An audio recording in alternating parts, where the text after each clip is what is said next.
War was declared with laughter echoing through the grand halls of the Galactic Assembly. The generals of 1,000 civilizations leaned back in their polished command thrones, amused at the thought. Humanity, a young, fragile species from a quiet blue world, had been marked for conquest. It was supposed to be quick, efficient, entertaining even. The declaration itself was delivered like a joke, a formal message wrapped in arrogance, transmitted across light years, filled with veiled mockery. The humans, it was said, would either submit or be erased. Most believed the outcome was already decided. After all, no species that knew had ever survived such attention. On Earth, the message arrived without fanfare. No panic, no riots. Just silence, as if the world itself paused to think. Then slowly, something changed. Not fear, not surrender. Something far older, far deeper. Something the galaxy had never bothered to study. The alien fleets gathered at the edge of the solar system in dazzling formation. Warships of impossible scale, weapons that could fracture moons, shields that could swallow suns. The generals watched, from orbiting command vessels, sipping their ceremonial drinks, placing wagers on how long humanity would last. Their sensors detected movement. Human ships, crude by comparison, began to emerge. No elegant formations, no grand display of power, just scattered vessels, moving with purpose. It looked disorganized, primitive. The generals chuckled. The first strike came from the invaders, a calculated barrage meant to cripple Earth's defenses instantly. But something unexpected happened. The missiles vanished, not destroyed, gone. Confusion rippled through the alien command channels. Moments later, their own ships began to explode. No warning, no visible attacker. One by one, vessels at the edge of the formation erupted into silent fireballs. Systems failed, communications fractured. The laughter stopped. Human transmissions flooded the battlefield. Not threats, not boasts. Just data, cold, precise, and terrifyingly efficient. The aliens realized too late that humanity had been watching, learning, preparing. The second wave of alien attacks was more aggressive, less confident. They pushed deeper, unleashing weapons capable of tearing apart planetary crusts. But Earth did not break. Its defenses adapted in real time, shifting, evolving, countering every move. Then the humans advanced. Their ships moved with impossible coordination, striking weak points with surgical precision. They didn't overpower, they outmaneuvered. They didn't overwhelm, they outthought. Every engagement ended the same way: alien losses, human gains. The generals began to argue. This was not how it was supposed to go. Their intelligence reports had been clear. Humanity was divided, technologically inferior, politically unstable, easy prey. They had mistaken noise for weakness. On Earth, centuries of conflict had forged something unique. Humans had fought each other endlessly, over land, beliefs, power, survival. In doing so, they had become experts not just in war, but in adaptation, in unpredictability, in turning chaos into strategy. The aliens relied on superiority. Humans relied on resilience. As the battle dragged on, alien supply lines collapsed. Their fleets, designed for swift conquest, were unprepared for prolonged resistance. Human forces exploited every weakness, every hesitation, every flaw. The tide didn't just turn. It shattered. Entire alien armadas vanished into traps they never saw coming. Planets once loyal to the invaders began to reconsider their allegiance, watching as the so-called primitive species dismantled a galactic war machine. The generals who once laughed now sat in silence. Their fleets were burning. Their strategies were failing. Their understanding of war had been proven incomplete. Humanity did not fight like a single species. It fought like 1,000 conflicting ideas unified by necessity. It broke its own rules, rewrote them, and weaponized the process. Final transmission was sent from the alien command. This time there was no mockery, no arrogance, just a question. Why? The human response was simple. Because you started it. The war ended not with surrender, but with absence. The invading fleets withdrew, what little remained of them. No treaties were signed, no celebrations declared. Just a quiet understanding spreading across the stars. Humanity was not to be underestimated. Back in the halls of the Galactic Assembly, no one laughed anymore.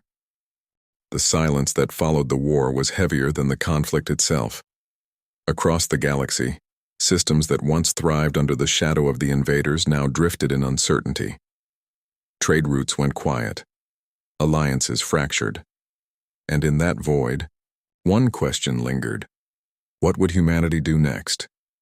They did not expand in conquest. That was the first surprise. No fleets arrived to claim territory. No banners planted on defeated worlds. Instead, human vessels appeared only where they were needed, repairing broken infrastructure, restoring communication networks, stabilizing dying ecosystems. It wasn't mercy. It was something far more unsettling to those who had once mocked them: restraint. Former enemy outposts reported strange encounters. Human envoys would arrive unarmed, offering assistance without demand for tribute. Some worlds refused, fearing deception. Others accepted, cautiously. In time, reports began to align. Humans kept their word. Always. The surviving alien generals struggled to understand it. Victory, by all known doctrines, should have been followed by dominance. Power demanded demonstration. Yet humanity seemed uninterested in ruling. They had proven their strength, then simply stopped. But stopping was not the same as forgetting. Deep within human-controlled space, construction began on projects of staggering scale. Not weapons, at least not obviously. Massive arrays, silent networks, systems designed with purposes no outsider could fully decipher. Humanity was building something, and the galaxy could feel it. Scattered intelligence suggested a new kind of doctrine. Not expansion, not isolation, but vigilance. Every major civilization began to notice subtle changes. Unauthorized incursions into peaceful systems were intercepted instantly. Pirate fleets vanished without trace. Conflicts that threatened to escalate simply didn't. It became clear that humanity was watching everything. Not as conquerors, as guardians. This revelation unsettled many. A galaxy policed by an unpredictable species was not a comforting thought, especially one that had defeated overwhelming force without ever revealing its full capability. The question was no longer whether humans were dangerous, it was how far their reach extended. In the reconstructed chambers of the Galactic Assembly, new representatives gathered. Different species, different priorities, but united by a shared memory of humiliation. They spoke carefully now, choosing their words with precision. Humanity was no longer a joke. It was a variable none could ignore. And somewhere beyond the edge of mapped space, human vessels continued to travel, quietly, deliberately, seeking something even they had not yet explained. Beyond the edges of known space, human vessels slipped through the dark like quiet thoughts, their engines whispering against the fabric of reality. These were not warships, though they carried the memory of war in every line of their design. They were explorers, but not the naive kind the galaxy was used to. They searched with caution, with patience, and with a purpose no one else could yet define. Signals began to emerge from those distant regions. Faint at first. Ancient. Patterns buried beneath cosmic noise that no alien civilization had ever noticed, or perhaps had chosen to ignore. Humanity did neither. They listened. Back in the core systems, a new term spread in hushed discussions. The silence. It referred to the vast, empty stretches between civilizations, long considered natural. But humans had begun to question that assumption. Space, after all, was too old, too vast, to be so quiet. Recovered alien records, some predating even, the oldest empires spoke of vanished species, Entire civilizations that had reached unimaginable heights then disappeared without trace. No ruins, no debris, just absence. Most had dismissed these as myths. Humanity did not. The deeper their probes traveled, the more the pattern revealed itself. Not random disappearances, not natural collapse, something deliberate, something methodical. Entire regions of space where life had once flourished, now reduced to sterile emptiness. Human analysts reached a conclusion that was never officially announced but quietly understood. The galaxy had been hunted before. Construction within human. Space accelerated. The massive structures once thought to be defensive began to align, forming networks that pulsed with energy signatures unlike any known technology. They were not aimed inward, but outward, toward the dark. Other species noticed. Fear returned, but this time it was different. Not fear of humanity, but fear of what had forced humanity to prepare like this. A coalition approached Earth, not with demands, but with a request. Information, cooperation. For the first time in galactic history, pride took a backseat to survival. Humanity agreed, but on their terms. Transparency, unity, no more hidden agendas. Reluctantly, the galaxy accepted. Data was shared. Discoveries revealed. The picture that formed was worse than anyone had imagined. There were structures out there, massive, dormant, and older than recorded time. They did not transmit. They did not move. But they were not dead. They were waiting. Humanity named them Sentinels. No one knew who built them. No one knew their purpose. But every system they occupied was empty of life, not destroyed, erased as if existence itself had been carefully removed. The first Sentinel activated without warning. A distant monitoring station detected the shift. Energy readings spiked beyond measurable limits. Then the signal cut. Not disrupted, not destroyed, simply gone, as if it had never been there. Human fleets mobilized instantly. This time there was no hesitation, no underestimation. The war that had once been declared on humanity had prepared them for this moment. They did not wait to be attacked. They moved to meet the unknown threat head-on. Other civilizations followed, but not as leaders, as allies. The first confrontation was brief and devastating. Weapons that had dismantled alien armadas barely scratched the Sentinel's surface. Its response was worse. It did not fire projectiles. It altered reality around its target, unraveling matter into nothingness. Entire fleets vanished in seconds. Humanity adapted. They always did. New strategies emerged mid-battle. Ships sacrificed themselves to gather data. Patterns were analyzed in real time. Weaknesses, if they existed, were hunted with relentless focus.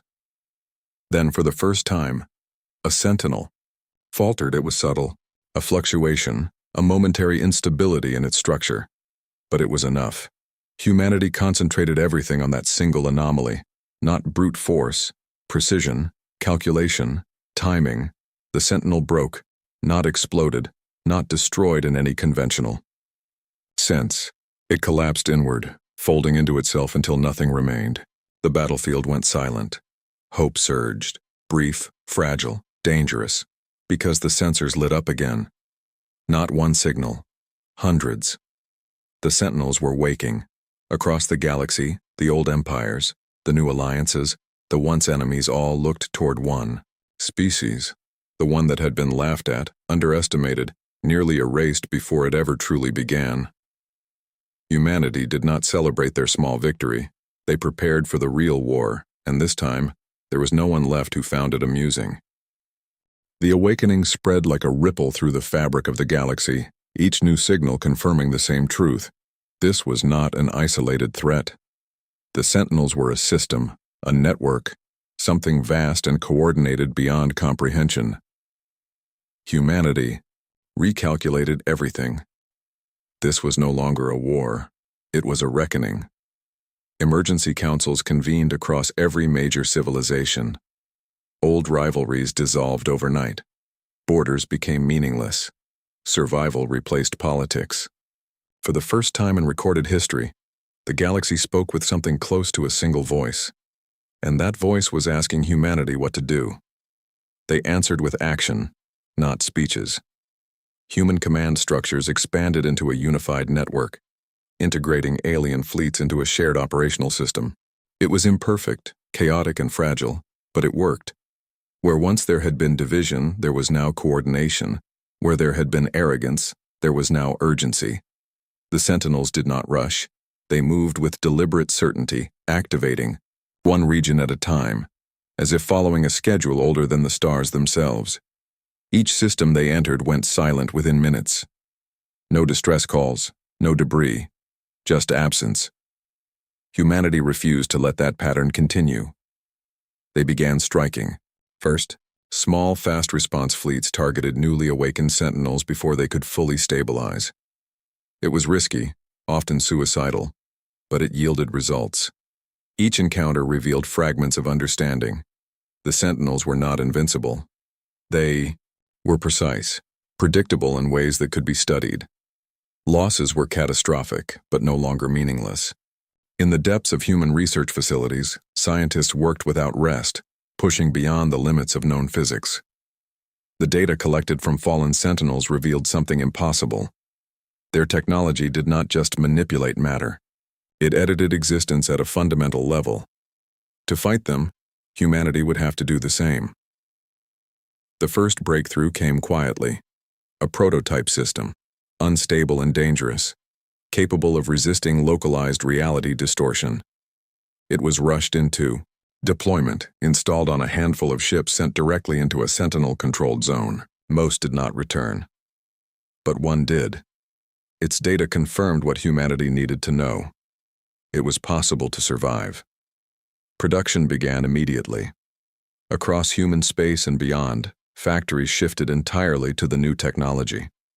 Entire economies restructured around a single goal: endurance against erasure. Meanwhile, alien civilizations contributed what they could: energy systems, materials, computational frameworks. Alone, none of it would have mattered. Together, under human coordination, it became something formidable. The next engagement was different. When the Sentinel activated its distortion field, human ships held formation. Space twisted, light bent, reality strained. But they endured. Not perfectly, not without cost. But they did not vanish. For the first time, the Sentinels encountered resistance that could not be erased instantly, and they adapted. Their response patterns changed, becoming more aggressive, less predictable. They began targeting not just fleets, but infrastructure, supply lines, production centers, communication hubs. It was no longer a systematic purge, it was a counteroffensive. The war escalated. Entire sectors became battlefields, space itself scarred by forces that defied understanding.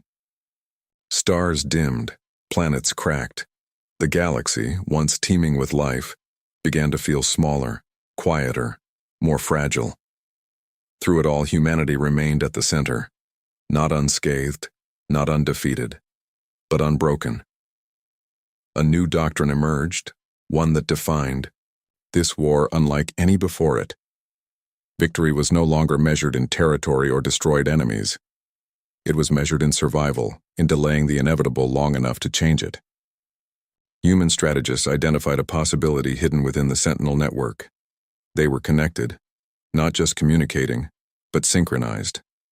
A weakness, perhaps, or a strength that could be turned against them.